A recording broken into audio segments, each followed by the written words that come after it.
Nafukovacia hala je podstatná preto, aby sme dokázali zabezpečiť plnohodnotný tréningový program pre naše deti, tínedžerov a v prípade, že by sme nepristúpili k tejto realizácii a boli by sme bez nafukovacej haly, tak bolo by to na úkor ostatných športov aj. Všetci, čo využívajú či už telocvične v školách alebo športovú halu, tak by museli znížiť počet tréningových procesov, aby sme práve tieto všetky deti, ktoré to tu dokážu vyťažiť, v podstate celé poobedia, sme ich potrebovali dostať do našich telocviční a športovej hale.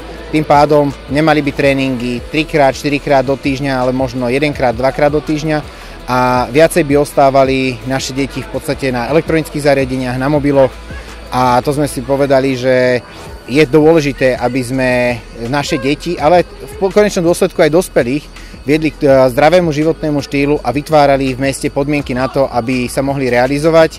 A toto je jeden zo spôsobov, kedy naozaj sme nemuseli pristúpiť k žiadnym ústupkom, čo sa týka tréningových procesov.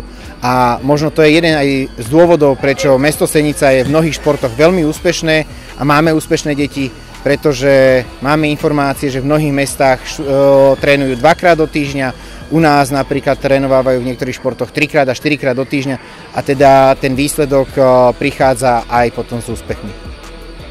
Takže my ako futbalový klub sme veľmi radi, že mesto Senica pristúpilo k obnove tohto športového zariadenia, ktoré je veľmi využívané pre tréningový proces, najmä v zimnom období, ale v podstate ho využívame celoročne, lebo keď prší alebo je chladnejšie počasie, tak deti sú stále tu.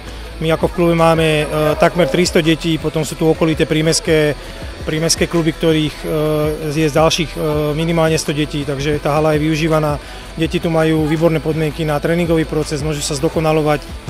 Tá hala má základ 70x50, hracia plocha je 60x40, áno, a čo sa týka výšky, je 13 metrov vysoká a samotná vzduchotechnika má výkon 35 000 kubíkov hodinovo. Takže keď si to prepočítate plus minus, tak asi za hodinku a pol príde k totálnej výmene vzduchu. Takže môžeme za hodinku a pol totálne môžeme zmeniť kvalitu vzduchu. Takže toto je výhoda, povedzme, týchto nafukovacích hál.